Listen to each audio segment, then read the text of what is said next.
professor. Retomando os nossos slides, nós finalizamos a etapa 1 do módulo 1, no item que foi solicitado para que os senhores refletissem sobre essa prática docente. Mas calma, nós compreendemos que essa responsabilidade não é só nossa e que nós também não temos que ser detentores de todas as técnicas e de todos os procedimentos no processo de aprendizagem. Por isso eu trago para vocês uma frase muito importante e impactante. Para mim sempre foi muito impactante essa frase de uma psicopedagoga argentina chamada Alicia Fernandes, no qual, muito semelhante à visão de Paulo Freire, ela traz que o problema não é de aprendizagem, mas sim de ensinagem.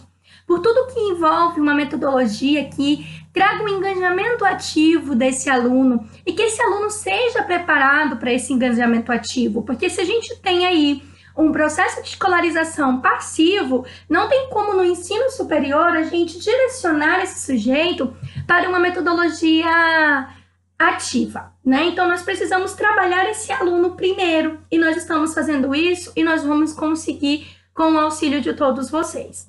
Então agora eu vou apresentar para vocês a neuropsicologia cognitiva, que tem várias ramificações, é uma área da neurociência que trabalha o desenvolvimento humano e sua competência escolar. Então na neuropsicologia cognitiva nós vamos nos aprofundar de que forma esse processamento básico de informações no período da escolarização influencia nessa aquisição de conhecimento e como que isso é visualizado no ensino superior.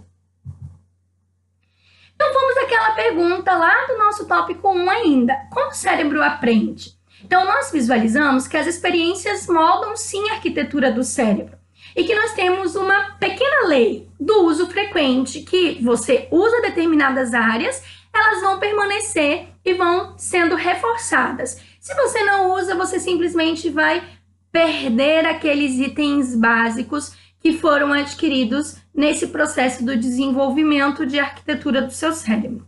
Então, nós temos sempre que lembrar que não são circuitos complexos que dão margem ao simples, e sim o inverso. Nós temos uma arquitetura simples que precisa ser pensada e adquirida para que o conhecimento complexo possa, então, chegar. E aí nós temos o que nós chamamos de janelas de oportunidades, que é o período em que os circuitos neurais responsáveis por um determinado processo pode ser esculpido e radicalmente alterados pela experiência. Então, se eu tenho janelas de oportunidade no desenvolvimento do sujeito e essas janelas elas sofrem rupturas ou elas não têm o acolhimento necessário, o estímulo necessário, tanto do sujeito quanto do ambiente e de diversos fatores, eu vou ter sim aí um bloqueio que pode me dificultar no decorrer desse processo de escolarização. E aqui eu apresento para vocês o conceito de modularidade. O conceito de modularidade, ele olha o desempenho escolar como uma estrutura de básico para o complexo, como vocês podem ver nesse item, né? Então, para nós termos o conhecimento complexo, que aqui inicialmente nós estamos falando aqui do processo de escolarização básico, leitura, escrita e aritmética. Por que aqui está aritmética e não matemática? Porque matemática é uma ciência ampla e aritmética a gente vai ter um processo básico para adquirir outros conhecimentos em relação a essa área de conhecimento. Então, eu não vou desenvolver a minha leitura se eu não tenho a linguagem oral, se eu não tenho reconhecimento de palavras e compreensão da leitura, todo esse processo que ele deveria ser feito lá no ensino fundamental. Da mesma forma, eu não vou desenvolver um bom desempenho escolar em escrita se eu não desenvolvo esses 3 processos modulares. A aritmética é o mesmo processo. Então, o que acontece no ensino superior? Nós vamos ter sujeitos que vão vir, nós queremos que ele tenha já, obviamente, o conhecimento complexo, leitura, escrita e aritmética, que é a base para qualquer outro tipo de conhecimento. Porém, se o nosso acadêmico ele não desenvolveu, por qualquer que seja o motivo, esses tópicos básicos do princípio da modularidade, nós vamos ter muita dificuldade em exigir dele o processo de leitura, escrita e aritmética. Então, como que é esse conceito de modularidade no desempenho escolar? Então, aqui, ó, leitura, escrita e aritmética se refere às habilidades básicas e seu domínio é fundamental para que outras habilidades de conhecimento acadêmicos mais complexos sejam adquiridos. Então, vamos voltar no slide anterior. Se o meu aluno, lá no processo de escolarização inicial dele, não desenvolveu essa modularidade que está em verdinho, ele não vai conseguir chegar ao que está em vermelhinho. E aí nós não vamos conseguir que essa leitura, escrita e aritmética seja base para os conhecimentos científicos mais complexos, a qual ele será exigido e submetido no decorrer da sua graduação, ok? E aí, quais são os componentes, então, da linguagem? Dentro do processo de desenvolvimento da linguagem, nós vamos ter vários setores que vão olhar de formas diferenciadas. Então, eu posso ter um aluno que tenha um problema em algum desses princípios, na fonologia, na morfologia, na sintaxe, na semântica, na linguagem pragmática e na prosódia. Isso é desenvolvido no processo de escolarização inicial. E a gente precisa compreender, talvez, que o nosso aluno não tem um desenvolvimento tão pertinente nesse processo de linguagem. E aí é onde entram as medidas interventivas. Então, automaticamente, como que se ocorrem esses processos de linguagem? Nós vamos ter uma divisão muito grande, que é a linguagem oral e a linguagem escrita. Então, eu vou conseguir compreender a escrita e o princípio da leitura. A escrita é a expressão. A compreensão, ela vem através da leitura. Só quando eu tenho a fala, que é a codificação, e a audição, que é a decodificação daquilo que me trago.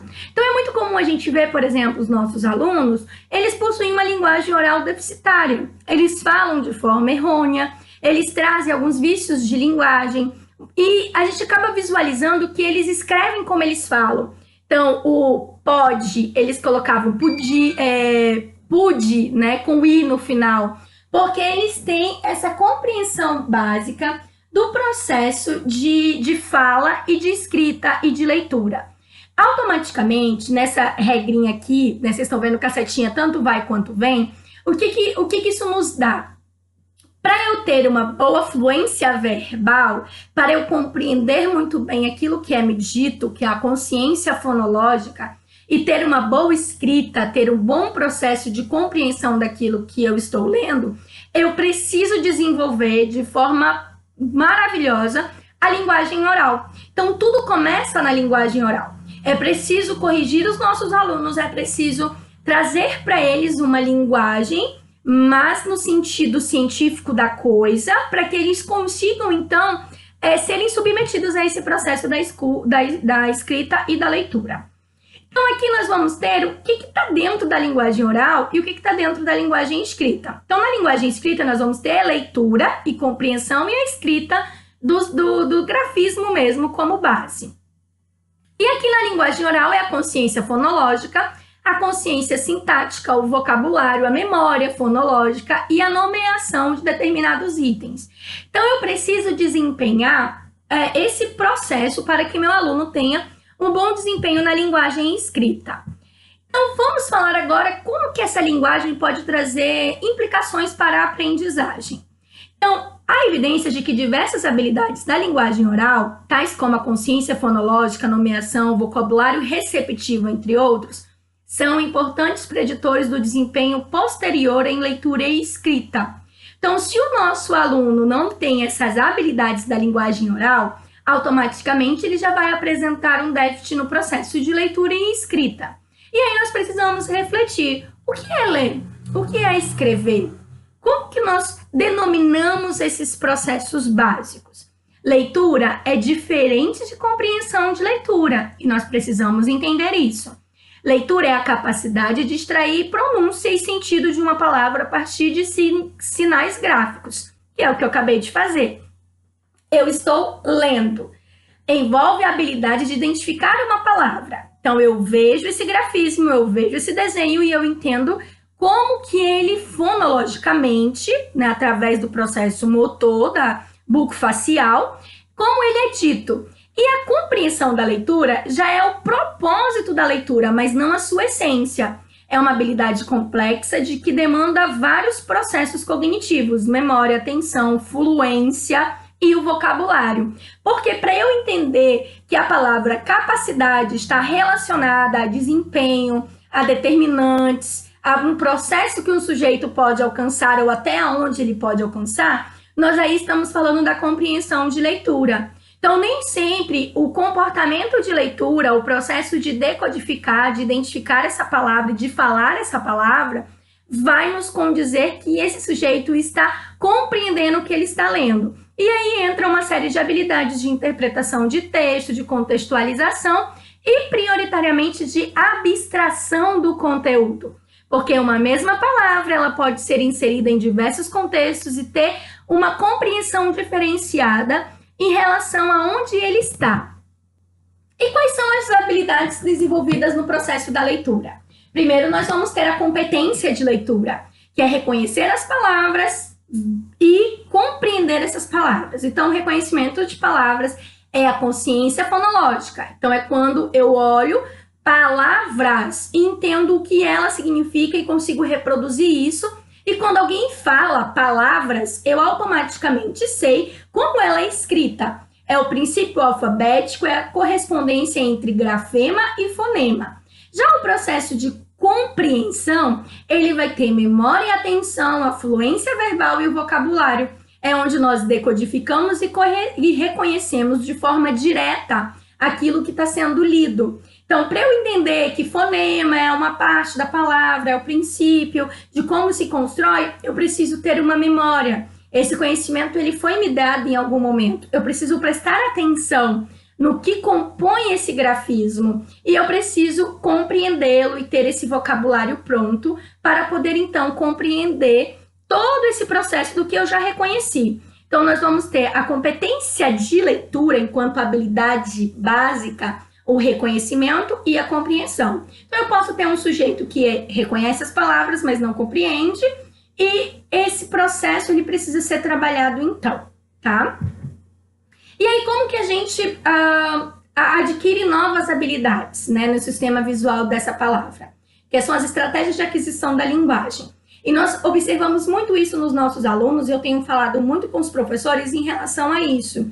Então, vamos pontuar uma palavra que os nossos alunos quase não têm acesso, né? Vou usar a nomenclatura, por exemplo, de alguns pressupostos da bioquímica. Na estatística, quando a gente fala de desvio padrão, de análise fatorial, né? E processo intermitente. Então, são palavras que são novas para os nossos alunos em um determinado contexto. Eles não estiveram à frente dessas palavras, né? Para nós, essas palavras, elas já fazem parte do nosso vocabulário, elas já estão no nosso contexto de fluência verbal.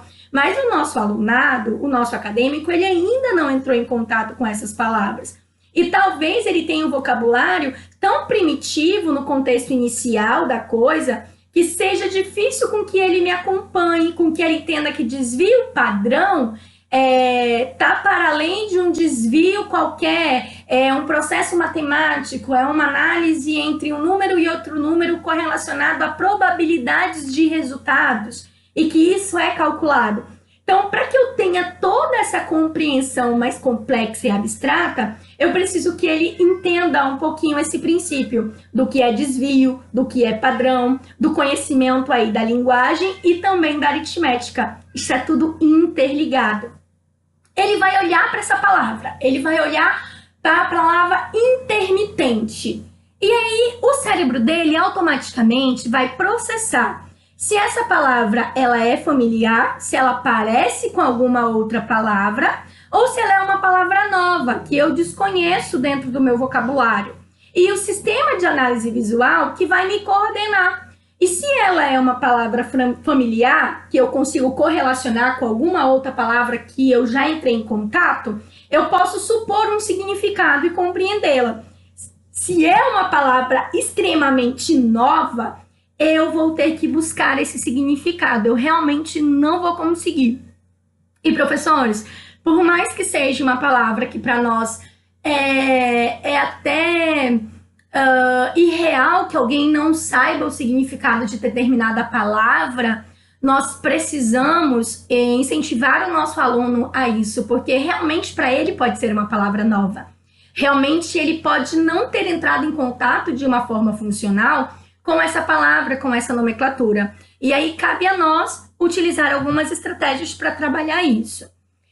E aí a gente se questiona, nós usamos no processo acadêmico muita leitura para o processo de aprendizagem. Nós queremos que o aluno tenha um comportamento de leitura, então nós passamos artigos, nós passamos os slides, nós queremos que ele desenvolva essa leitura para a aprendizagem, né? Então eu leio para poder adquirir o conhecimento que está ali naquele artigo. Porém, eu leio para aprender ou eu aprendo a ler? Inicialmente, nós precisamos desenvolver a aprendizagem para a leitura, para que eu possa aprender através da leitura. Quanto mais fluente, quanto mais vocabulário, melhor vai ser a minha compreensão e vai se tornando cada vez mais automático.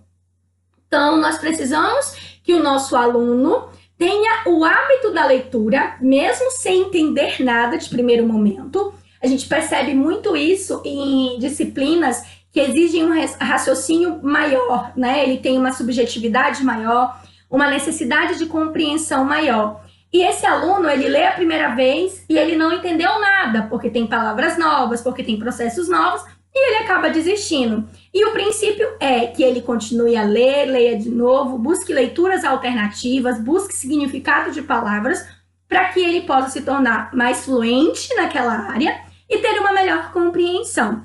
E esse sentido nós chamamos de acomodação do conhecimento.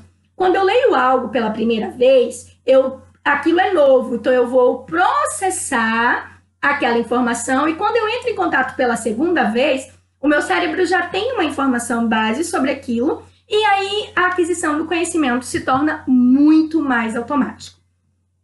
Um erro muito comum de linguagem de escrita para os nossos alunos está muito interligado ao processo inicial de alfabetização. Olha que interessante, que inclusive hoje tem muitos métodos que estão trabalhando em cima disso, que são as pseudomófonas. O que são isso? São escrever as palavras como se fala.